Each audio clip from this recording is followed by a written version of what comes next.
The Sooner Bowl streak is alive and well. It is Oklahoma and Navy in the Lockheed Martin Armed Forces Bowl, December the 27th. That is a Friday, 11 a.m. at Amon G. Carter Stadium in Fort Worth, Texas. We welcome you into the Sooner Football with Brent Venables. This is our bowl preview show presented as always by Janet King, the king of clean. We will hear from head coach Brent Venables coming up in just a couple of moments. I'm your host, Chad McKee. Joining me, guys who helped a few years ago extend the bowl streak. In fact, the Butkus Bednarik Award-winning linebacker, national champion at OU, Teddy Lehman, his team actually made it a streak. They went from 1 year to 2 years, the 2000 national championship team, and 4 bowl appearances for the Werfel Trophy winner, academic All-American of the Year, and All-American center Gabe Eicher. Do you remember what your record was in those bowl games? I technically had 5 because I redshirted. There used to be this thing called redshirting. No time for that. You didn't play at all. Yeah, and so, I had the Sun Bowl my freshman year. So what? Sun Bowl, Insight Bowl, Fiesta Bowl, Cotton Bowl, Sugar Bowl. That Sugar Bowl. What a way to wrap it up with a win over Alabama. Yeah. So it is 26 consecutive years dating back to when Bob Stoops first arrived on campus. Gabe, what's the significance and the importance of making another bowl game? Well, it's important to keep the streak alive. You do not want to be the team where the streak ends. But there's a lot that goes into a bowl game. You know, if you ask the coaches, they're going to say the most important thing is the practices for the development of the young guys. But as a former player, as someone that had those bowl experiences, it's all about having fun with your boys. That's right. It's all about the bowl trip and the couple fun nights that you get on those trips. You know, this sport's changed a lot, but it's still supposed to be about having fun. And bowl trips are fun. These bowl games do a tremendous job of making you feel special and doing a bunch of cool activities around the game. So that's what it's about for me. Yes, the development of the young guys is key. Ted, the practices are key, but I think it's all about having a fun experience with your guys. And fans get to rep Oklahoma in a very fertile recruiting area at a good time of the year as well, Teddy. Let's talk about the matchup specifically, because this is a Navy team that's confident. They won the Commander-in-Chief's trophy. They beat Air Force, and in their last game, a great Army-Navy game, they were victorious there. So how do you feel about the football side of this matchup? Great. It was really cool watching the Army-Navy game as always. They played a lot better than I wanted them to, though. This is a really good football team. They're dangerous on offense, really good quarterback. Their system does a really good job kind of merging your traditional triple option stuff with some of the new age offenses that we see around. They're solid on defense. It's probably a game that they've got a chance to win 10. Right, and they're coming off of a huge win, so they've got a ton of momentum. They've circled this. This is going to be a huge deal. And, for us, we got to figure out who's playing where. And, it's going to be a tough game. We're going to have to play really solid football to come out with a win. It is Oklahoma's first ever appearance in the Armed Forces Bowl. Second time the Sooners have collided with the midshipmen, but the last time was a long time ago, 1965, right here at the Palace on the Prairie. Oklahoma lost that game 10-0 to Navy. We'll see if they can turn the switches somewhat, Gabe. 60 years later, in the second ever matchup. Don't try and do the math. It hurts the head. That was Jim Eicher's senior year in high school. Player of the year. Nice.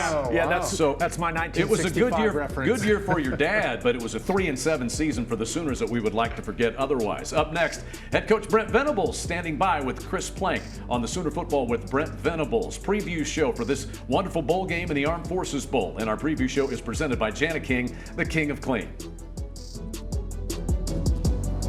Welcome back to Sooner Football with Brent Venables. It's our bowl preview show presented by Janet King, the king of clean, and we're joined by Coach Venables. Coach, first of all, bowl prep, how's it going? How's the time with the team been postseason? It's been a lot of fun. It's a challenge because of the style of play that we're going to see from Navy, but it's been a lot of fun. It's I think between finals and all the craziness that's going on this time of the year with your calendar, I think for the players and coaches, getting out to practice is the calmest, a true escape, right? most sanctified time of the day for all of us. Navy. Yeah. Very impressive team. A coach who's got Oklahoma ties, grew up as an Oklahoma fan, a Moore kid, but they really impressive against Army. They've been really impressive all year long. They have. They've been for the most part, been a top 25 team for a good part of the year. They had a game against Tulane where they lose their starting quarterback. That's a big deal in the option world and for anybody in any type of offense. But other than that, man, they're a team that's incredibly disciplined. They're going to play with great effort. They're really physical. Play at a really high, consistent level, and going to be a great challenge for us. You prepared for the service academies before Air Force whenever you were here. I don't remember if you guys played service academies when you were at Clemson or not, but what's that challenge like, because it is so unique? Well, it's for the defense, it's exactly opposite fundamentally of what you've always taught defensive players. You know, see the ball, jump the ball, get up the field. And if you do that against these guys, they're going to cut you off and put you on the ground and just wear you out in the option world. So you have to, squeeze and close with your feet and hands, and just everything's you got to still be really physical and you got to be aggressive, but you have to there's got to be a level of patience, and it just challenges your discipline more than anything else. And they want to shorten the game. They want to limit the possessions. They're really willing. It's a great game with a great flow. If they're getting 2.8 yards per carry, and they're going to go for it on every fourth down. So that part of it, you have to again play with the patience and the discipline that the game's going to require. It's the saying, death by like a million paper cuts. And it's not death. It's win by a million paper cuts is what it is. When we talk about the challenge, it'd be great to have the experienced guys, right? Billy Bowman and Danny Stutzman. They made announcements about, hey, on to the NFL. But is there a chance we could see some of these guys that could potentially play in the bowl game? What's the opt-out situation look for like? those two? Yeah. Or for other guys? Just maybe more specifically for Danny and Billy. Yeah, I mean, they'll make their decision, on their timeline, and certainly don't blame them one way or the other. When I think about those guys, I'm just incredibly thankful for what they've helped us do. On defense, again, we were historically bad for a long time. And over the last several years, because of their work and their commitment, along with a handful of other guys that have believed and have sacrificed, we've been able to, flip the narrative and help us, foundationally build something, that they can all be proud of. Isn't it pretty amazing, too? You see Danny, who has, constantly chosen Oklahoma, and it's so cool to see him get rewarded for that. Every single company, if you will, entity that has an All-American list, he's on it. I mean, it shows you just an incredible growth from him during his time here. Yeah, no doubt. And that's what you want to see, transformation. Certainly, there's that field side that's really important, but he's done a lot of things that are very endearing to people, and it comes from a place of genuineness, and comes from a heart. It comes from a thankfulness. He's got thankfulness for his opportunity here. And so he wants to have a legacy, and a legacy is making the place better than when you got here. And who can't have a heart and an appreciation for him valuing the underdog, and giving the money back, and probably 30+% of his NIL opportunities, and giving it back, all with, again, pure motives. And I just think that's really cool. We know that it's uncommon and it's rare. And but we all have gotten better because of these guys. And let's brag about Billy too. Yeah. While we're at it, I mean, just what an elite person. Yeah, great human being. We spoke a year ago after the TCU was our regular season finale on a Friday, and we were in here on Saturday with he and his family, and I'm ready for my spiel and why it would value him to come back, and man, he immediately cuts me off and is like, look, I'm not here to leverage or anything else. I'm just kind of basically here to tell you that, all the reasons why I feel like I need to come back. That's great. And so that was refreshing. And then we kind of navigated that path together. But you've always had a great appreciation, his focus and his passion, his details, his high standards. He's never wavered, never flinched. He's owned the good and the bad every step of the way. And same thing, man, just the leadership and the depth of a deposit, if you will, not the withdrawal. He's certainly gotten something out of his experience, taken a small withdrawal, but he's left a bigger deposit more than anything. This bowl prep time, I've always viewed it as a chance for young guys to get a chance to really show what they can do. It's also, like Coach Alley had talked about it, it's a chance for some guys to be in that spot maybe where players might not be playing and they hadn't played a lot. What have you seen from some of the young guys in this process getting ready for the 27th? Well, again, you just go to the offense because when you have your top 6 receivers out, or you have 4 of your top 6 offensive linemen out after a year after you didn't have one starter coming back up front, next thing you know, these are guys that many of them would have been not the second team guy, but maybe even the third team guys. And so there's been a culmination offensively of all the reps and the coaching and the strain and that these guys have had to go through. And you've seen them seen this amazing progress through hard work and just consistency. And so this is another couple of weeks of continuing that growth. And we had a great opportunity to take a deep breath and kind of renew their mind and their spirit to really invest in the next few weeks going into bowl game. And so you've seen this exponential step and growth even in the short amount of time that we've had them. And then certainly with a few of the, maybe a couple of the veterans not being here, then the next guys have had to take on new roles. And so you've seen it at linebacker, you've seen it in the secondary. There's been a few guys that, a guy like a Kenai Walker, that he needs to go somewhere and find a way he can be a starter in his last year going into the NFL.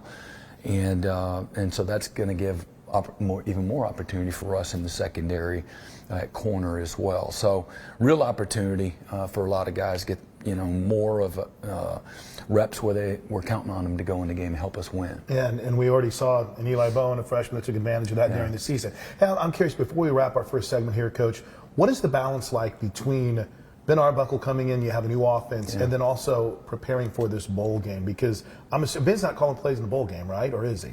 No, he's not. Is he going to be like? He is going to coach the quarterbacks. Oh, that's great. Kevin Johns took a job at Oklahoma State, and good for him. He's a great coach. So we're very supportive of that. They needed him to go there full time now because they don't. Their quarterback room needs attention, and there's a recruiting piece that, it's not like them. That you have, we're just going to have a couple of guys on campus on Friday and Saturday. It's every day. That's the free agent market that we're in right now. It's literally every day. And so you need to be available for that. So Ben, will coach and support, the staff in whatever role other than coaching the quarterbacks that he can. But he's trying to get situated and unpack as well. But he'll do a great job. So in that, too, there's still the process of Michael Hawkins is here and learning that offense for the 27th, but also learning what Ben Arbuckle's going to do too. Right? Yeah, I think fundamentals and his style, I think is the biggest, transition right now for Mike. Casey won't be playing quarterback for us next year, so he's the only other guy, that Ben's working with right now. But it gives a precursor for Mike to get used to his style and his drill sequencing and things of that nature. You're talking about the challenges of players, right? Deion Burks told us after practice that Michael Hawkins will be playing first team. He's got to turn around and play second team too sometimes, right? I mean, that's a challenge as well, isn't it? Yeah, I don't get what you mean. Oh, where Michael Hawkins will be working with the first team offense and then he'll have to come in and work with the second team offense too sometimes in drills, or was Deion Burks shooting us full of stuff? Well, no, it was because Casey was sick. Oh. So we had one quarterback, so Mike was doing both first and second team. I was like, somebody knows something that I don't. But, no, so he had to take every rep. A couple days ago, Casey he's a tough kid. He was only out one day, but it's flu season in case you didn't know. Yeah, I caught it, Coach. Don't worry. I'm got good you. now. I've gone through it. All right, we'll have more of the Brent Venables and the Bowl Preview Show presented by Janicki.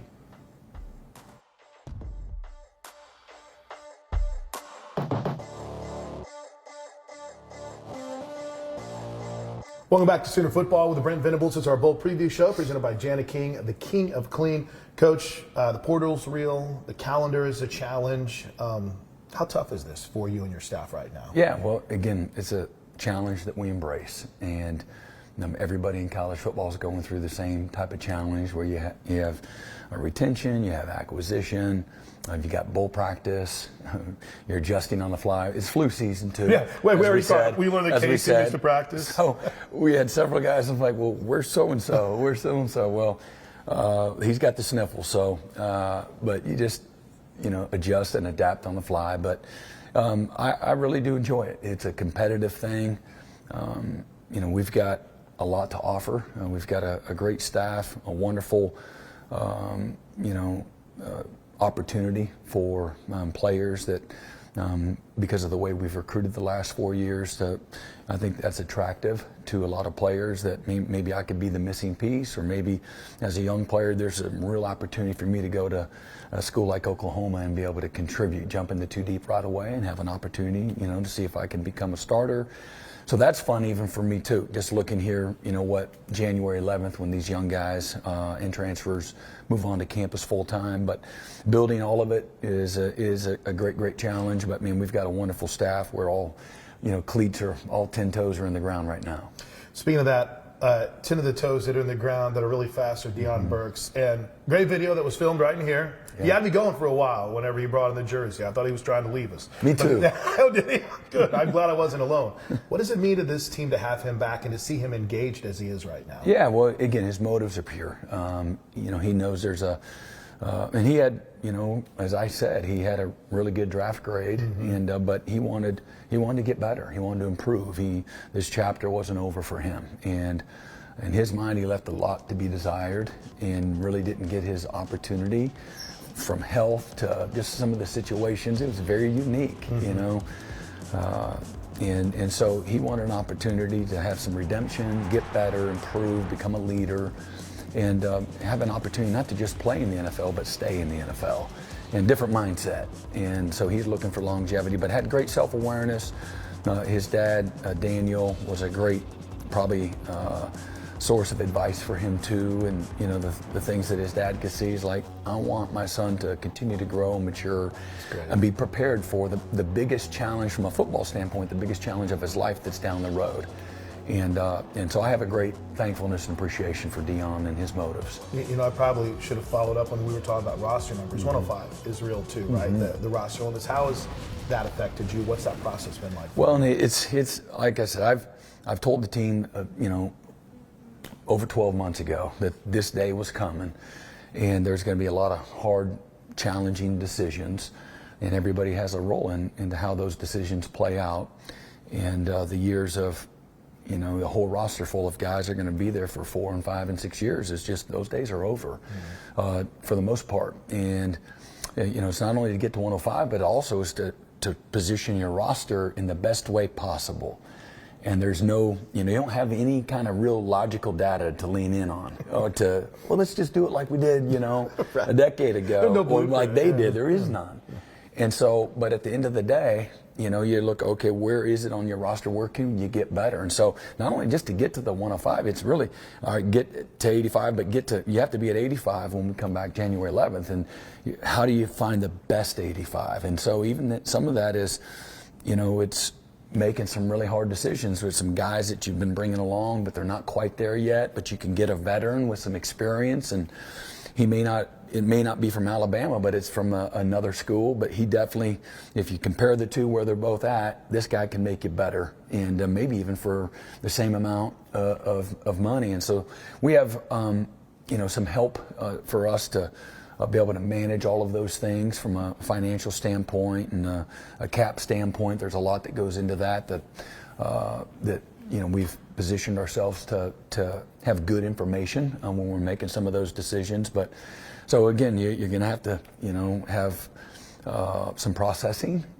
Maybe get below your number and then rebuild it, with a blend of high school and the right kind of guys, that you want in the transfer portal. All right, so we learned that Ben Arbuckle's going to be the quarterback's coach. He's not going to get the Schmitty BV role whenever you're at the Alamo Bowl, right? Yeah. He's got to work whenever he's well, again, those are the circumstances. Right, right. But I'm curious, just from your perspective, are you seeing the things you want to see during the countdown to this bowl prep? Are you seeing the fire, the desire, the commitment that you want to see from this team in anticipation? Yeah, absolutely. Good. And again, if we don't, they won't. Right. And so it starts with us. But this is a group of guys that believe, they're committed.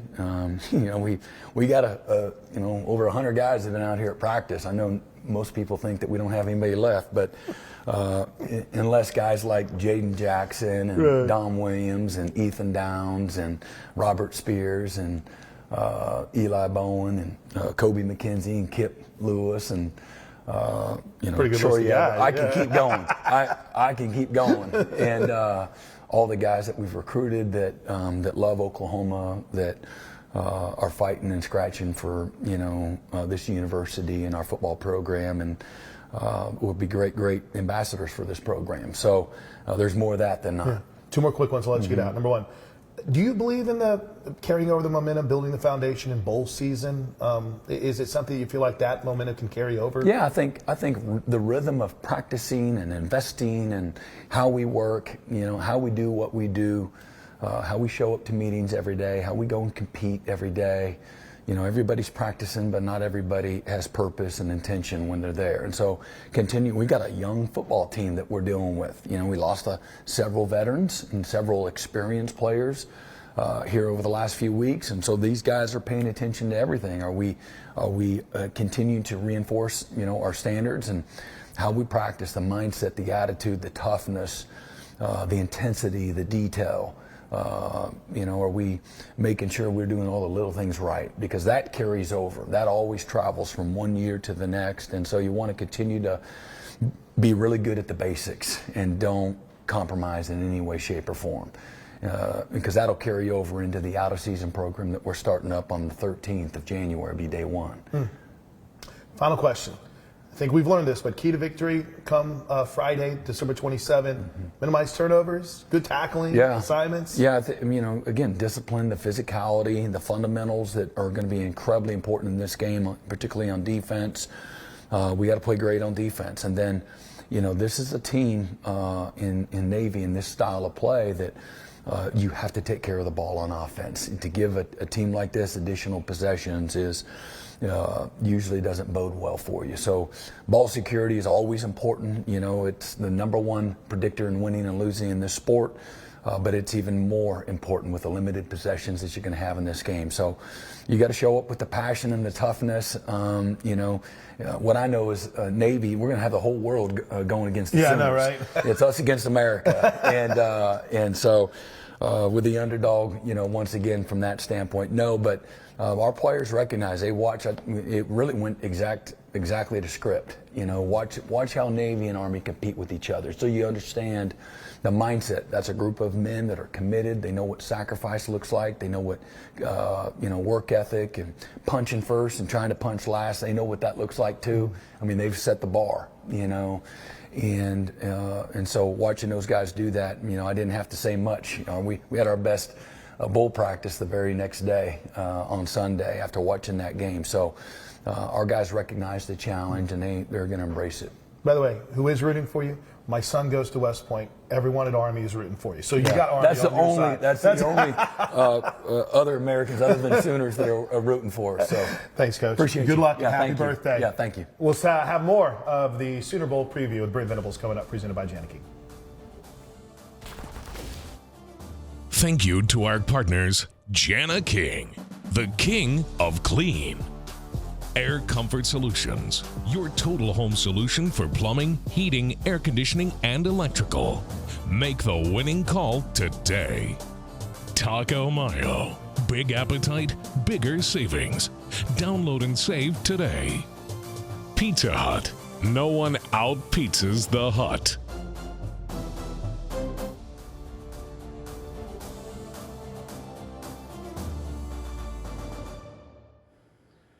Welcome back to the Sooner Football with Brent Venables Armed Forces Bowl Preview Show, presented by Jana King. Back with Teddy Lehman and Gabe Eichert, I'm Chad McKee. It is Oklahoma and Navy coming up the 27th of December. 11 a.m. is the kickoff in Fort Worth, and that's a place that Oklahoma's visited a bunch. TCU, of course, former Big 12 rival. They're going to be 58th bowl appearance for the Sooners as a whole.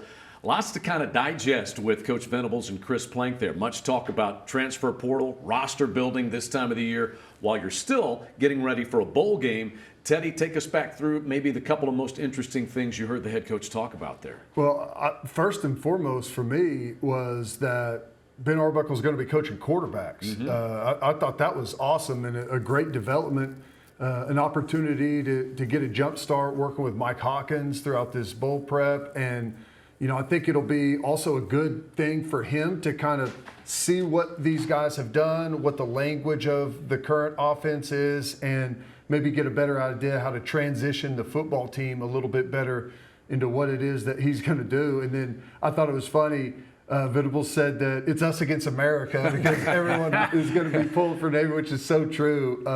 That's not a great position to be in, but you got to embrace it and have fun with it. You know, Chris brought up with him, he said that when you face a team like this, is it death by 1,000 paper cuts? He said, no, it's win by 1,000 paper cuts. Gabe, can you relate to what he's talking about there, though? I mean, Brent Venables is a competitor. He wants to go win this game. Yeah. I know there is all kinds of things going on right now. The college football calendar at this point in the year is insane. It's unmanageable. I don't know how they're going to fix it, but I feel like it can be better somehow. There's a lot of smart people that can figure that out. But yeah, this is a game. You're going to be probably the only game on at that time. You want to go and play well. You want to go and represent the school well, and this staff, they want to finish this season out on a high note. This has not been the type of season that anyone associated with this program wanted to have, but you can still go finish strong. And Navy's coming in with a lot of momentum after what they did against Army. Brian Newberry is the head coach of Navy, his second season as head coach. They won 5 games a season ago, and if they can beat Oklahoma, they got a chance to have a 10-win year.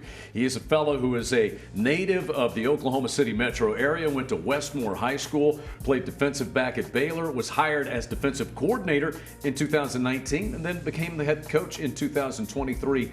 He is a big Oklahoma football fan. He said he grew up 1985 national championship team of Barry Switzer, Jamel Holloway, Keith Jackson, and those guys, Brian Bosworth. But this is a guy to whom beating Oklahoma would mean a great deal, Teddy. Yeah, it's something that, you know, whenever you end up on someone's bowl calendar, everyone's got it circled, right? And the seniors, the outgoing guys, you know, it's something special to have a chance against Oklahoma to finish their career. And the young guys, you know, it's something that you feel like you can build a ton of momentum. And yeah, it's no shock. I feel like everywhere I go, the 85 Sooners, they probably got more Sooner fans started than any other team in Oklahoma history. Those guys were epic. It's they had a lot of swagger back in the day, they Teddy. did. I think that was before Gabe was born.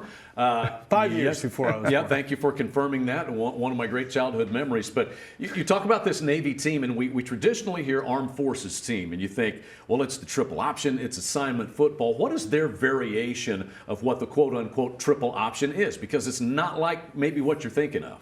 They are not come off and cut you in the legs triple option. Like that is not what Navy does.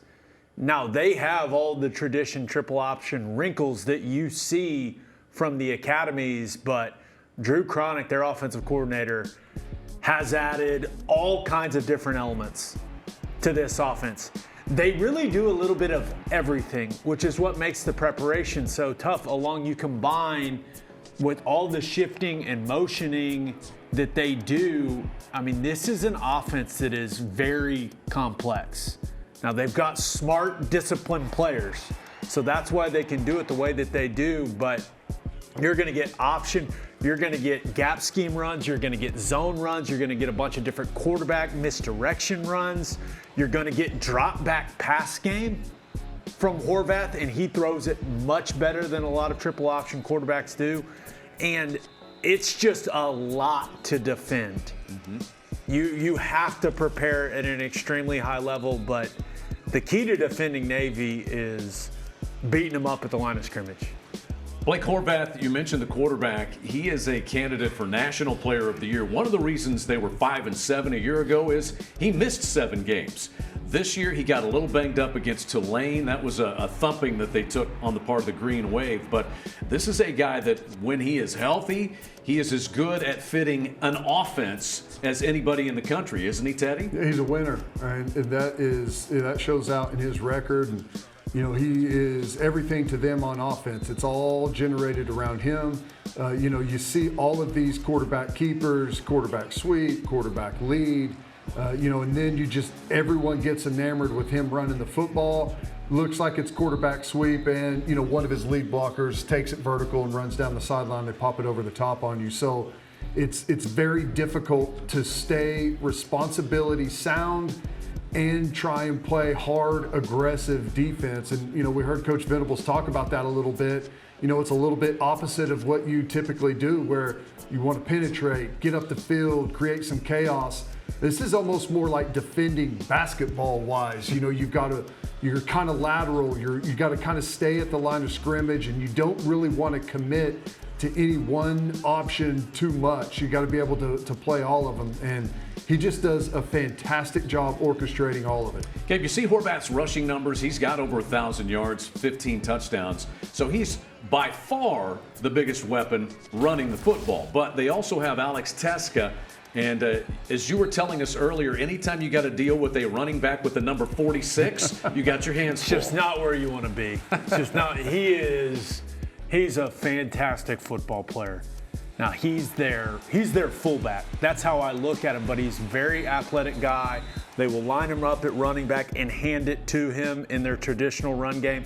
He's their fullback dive guy in the triple option stuff. He gets out on the perimeter and is a lead blocker. They throw him the ball out of the backfield in the middle of the field. They throw it to him on swing routes.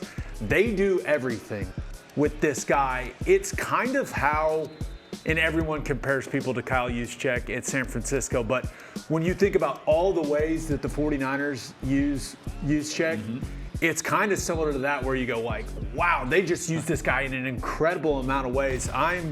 I'm a big fan of his. He's not a burner or anything like that, but the guy's a football player. Ted, this is Eli Heidenreich, 37 catches, leads this team, and he's responsible for 6 total touchdowns. So utilize him in a lot of different ways as well? Oh, yeah, it's the same. They'll give it to him in the backfield, running some of your option stuff. Here you see him get it on a jet sweep. I think he's most dangerous as a pass catcher because, in the spot that he plays in the offense, often he's going to take you to the play with the quarterback keeping it and some of the option stuff, but he will then act like he's blocking, like it's going to be a lead block, and take it vertical and become a pass catcher. They use him out of the backfield, over the middle, running angle routes against linebackers. There's just so much going on. He's a motion guy.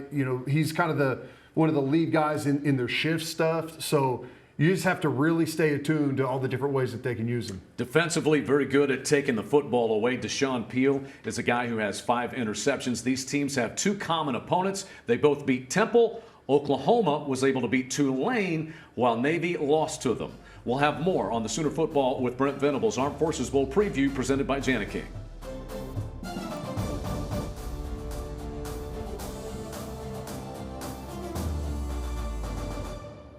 Welcome back into the Sooner Football with Brent Venables Armed Forces Bowl preview show. It is presented by Jana King. We talk a little about the Oklahoma offense, and it was a season and has been a season of near constant change, culminating with the early December hiring of Ben Arbuckle as the new offensive coordinator, but 2 quarterbacks utilized. You started the season with Jackson Arnold, then Michael Hawkins Jr., then Jackson Arnold, and it's going to be Michael Hawkins Jr. again for this bowl game, guys. So when you talk about things and maybe a little bit of stabilization, Joe John Finley's going to call plays. What should we expect from what we see from Mike Hawkins Jr. in this bowl game, Gabe? Well, I expect Michael Hawkins Jr. to play well. He's gotten some extremely valuable experience this season. Now, it was up and down for him, but to be thrown in the fire the way that he was as a true freshman, that's how you grow as a player. And my hope is that Joe John Finley utilizes his strengths. He's a quick decision maker in the passing game. I think he's really comfortable in some of the RPO stuff that they were doing earlier in the season. I think we could see a little more of that. And then we all know what he can do with his legs.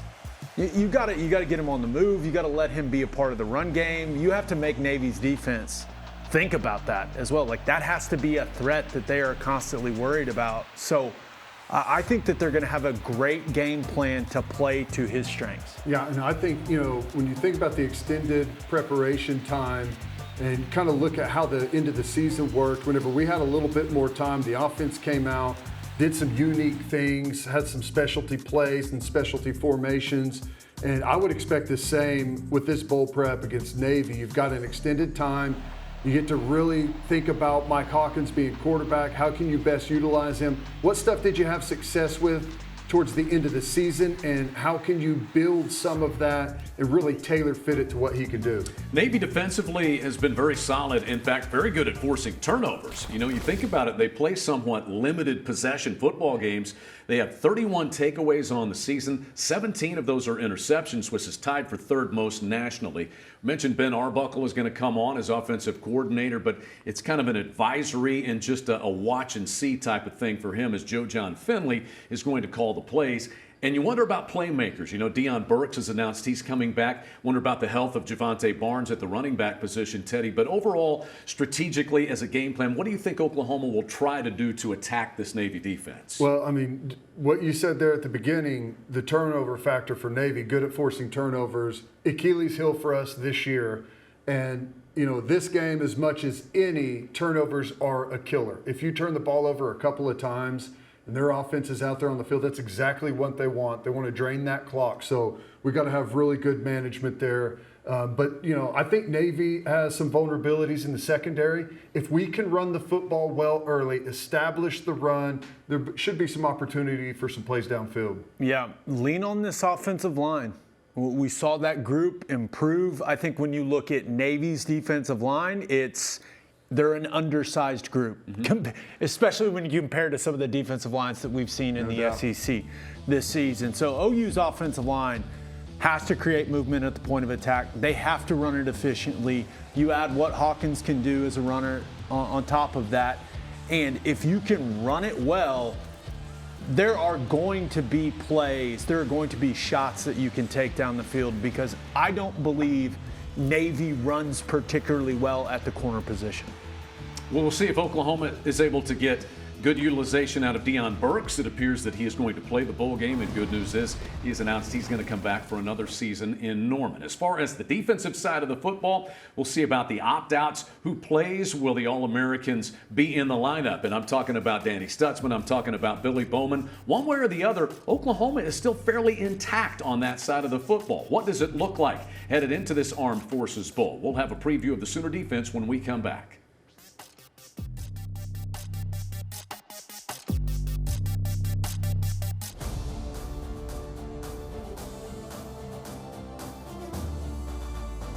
Welcome back to the Sooner Football with Brent Venables Armed Forces Bowl preview show presented by Jana King, the king of clean. Alongside Ted Lehman and Gabe Eichert, I'm Chad McKee. So you talk about maybe where the rubber meets the road, so to speak, in this game. You play Navy. It's a team that is among the top 10 in the country in rushing the football. They average about 250 rushing yards per game, but that hasn't been a big issue for Oklahoma this year. The Sooners have stopped the run very well, 13th nationally against the run. Is this kind of where this game could be decided, Teddy? Yeah, I think so. It's a line of scrimmage sport, and, you know, whenever we've shown up and we've been able to run the football really well, we've had really good results. And, you know, we've been a good run-stopping defense for the majority of the season. So if we run it well and we stop the run, that's the formula. Coach Venables, of course, allowing players to make their own announcement when it comes to opt-outs. So potential opt-outs, you could have Billy Bowman, you could have Danny Stutzman, but it still feels like this defense is going to be intact, Gabe, and much the same unit that we saw toward the conclusion of the year. How do you feel about them? Yeah, you look at the situation with Bowman and Stutzman. Well, you've got veteran guys that have played a ton of football for this team stepping in for them if they're not going in this game, right? We've seen Kobe McKenzie and Kip Lewis play together at that inside linebacker position quite a bit, right? We always looked and you're like, wait, why is Stutzman on the sideline? And this is something they've done throughout the season, so it's not going to be some massive change for that group. And then we've seen Peyton Bowen and Robert Spears-Jennings play together in the back end of the defense. Now, we haven't seen Billy come off the field really, but it's veteran guys that have played a ton of football stepping into those spots. So I don't expect some big drop-off defensively. I expect this group to play well. This brings us to another question, and it's presented by Riverwind. Riverwind feeling lucky. Riverwind Casino, good times, great rewards. So, Teddy, we talk about potential playmakers, guys that maybe you got your eyes on. Doesn't have to be somebody that's been a big part of things to this point prior, but who do you feel like can and may have a big game? I'll go to Kip Lewis. You know, he's had some huge plays for us this season, and I expect us to build a little bit of a lead and then force Navy into some passing game and maybe try and heat them up. And, you know, it's also going to be a big pursuit game where, you know, they're going to spread the ball all over the field. A bunch of different guys are going to be, you know, factored in their running game. You got to be able to run, and Kip Lewis can run, he can tackle, and just has a nose for making that big play. Gabe, you got your eyes on anybody else? I want to see a little Boganowski. Yeah. I just imagine some collisions with some midshipmen. Oh, yeah. I just think that would be fantastic. And we'll see, maybe some of those young guys that we've seen be big special teams guys and get in some there on the defense side, maybe they become a bigger factor in this game. But, yeah, I'm excited to watch R. Mason Thomas. Oh, yeah. Yes. I mean, coming off a really, really nice regular season, it'd be awfully nice if he could have a big day on the edge for the Sooners. 2024 concludes with this Armed Forces Bowl, once again, 11 a.m., December the 27th, at Amon G. Carter Stadium in Fort Worth, Texas. And it won't be long until 2025 will be here. Up next, as we wrap up the show, we will take a look ahead at 2025. What games are these guys looking forward to most on the schedule when we point to next year on the Sooner Football with Brent Venables Armed Forces Bowl preview show presented by Jana King. Thank you to our cornerstone television partners, OU Health, OG&E, Fowler Auto Group, and Coca-Cola. Riverwind Casino. Good times, great rewards.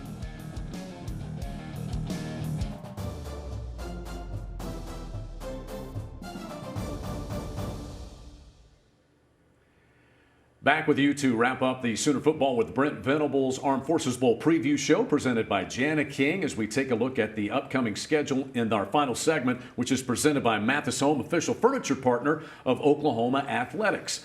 This will conclude 2024, and we're already starting to look ahead at 2025. Let's look at the schedule and highlight a couple of the games that these guys are looking forward to.